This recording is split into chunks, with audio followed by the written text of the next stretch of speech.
मनुष्य का मूल्य। मनुष्य ने भिन्न भिन्न दृष्टिकोण से मनुष्य का मूल्य आंकने का यत्न किया है।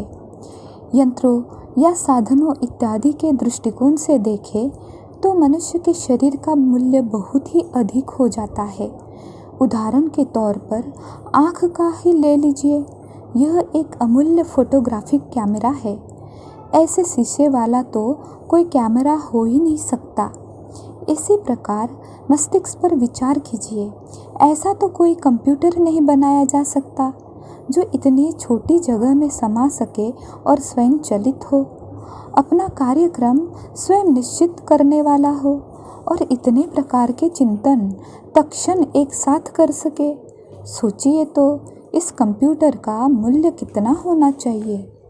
यदि आप बनावटी हृदय, आँखों की जगह एक अच्छी ऐनक, कानों की जगह सुनने वाला यंत्र, असली दांतों की जगह बनावटी दांत, बालों की बजाय विंग, बनावटी बाजू और टांग इत्यादि का भी मूल्य जोड़ते जाए तो भी मनुष्य के शरीर का इतना अधिक मूल्य हो जाएगा कि अरबपति मनुष्य भी उसे खरीद नहीं सकता।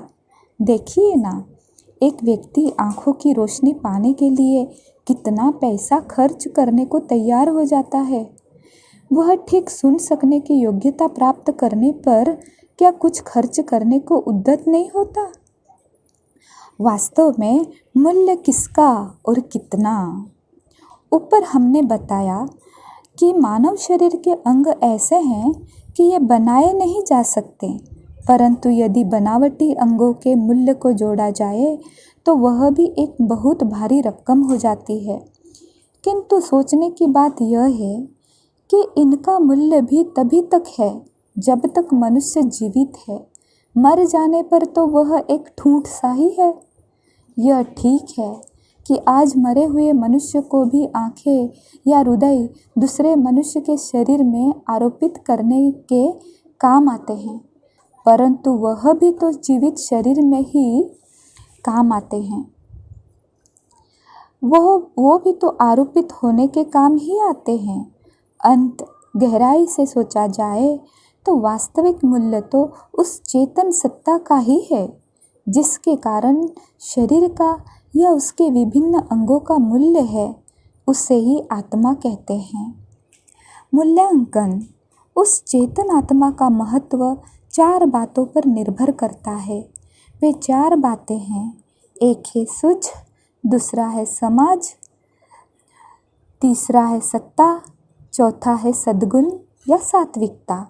सूझ से हमारा अभिप्राय ज्ञान से है, बुद्धि की विशालता से है या किसी भी कार्य को करने की विधि की जानकारी से है।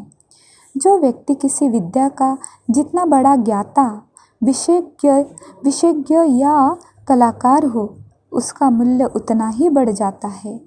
यद्यपि उसके शरीर के रासायनिक तत्व वही होते हैं, परमाणु भी उतने ही होते हैं, शारीरिक अंग रूपी यंत्र भी लगभग वैसे ही होते हैं, परंतु विद्या, ज्ञान, विज्ञान, कला अथवा प्रायोगिक कुशलता के कारण मनुष्य का मूल्य कई गुना ज़्यादा हो जाता है।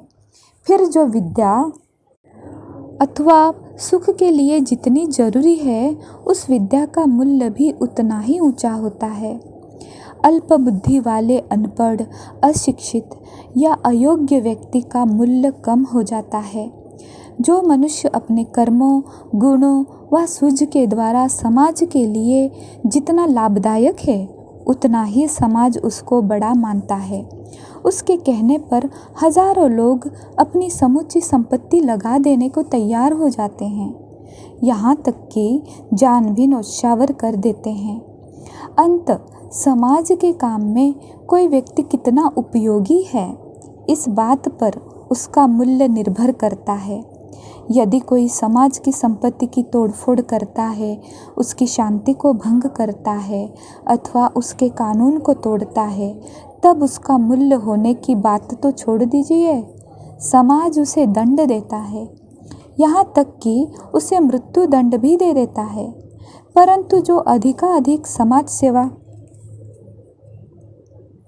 समाज सेवा करता है उसके स्मरण के लिए तो समाज उनका स्मारक, स्मरण उत्सव, स्मारक ग्रंथों इत्यादि पर लाखों करोड़ों रुपये लगा देता है तथा उसके कर्तव्य की श्लाघा के गीत गाता है।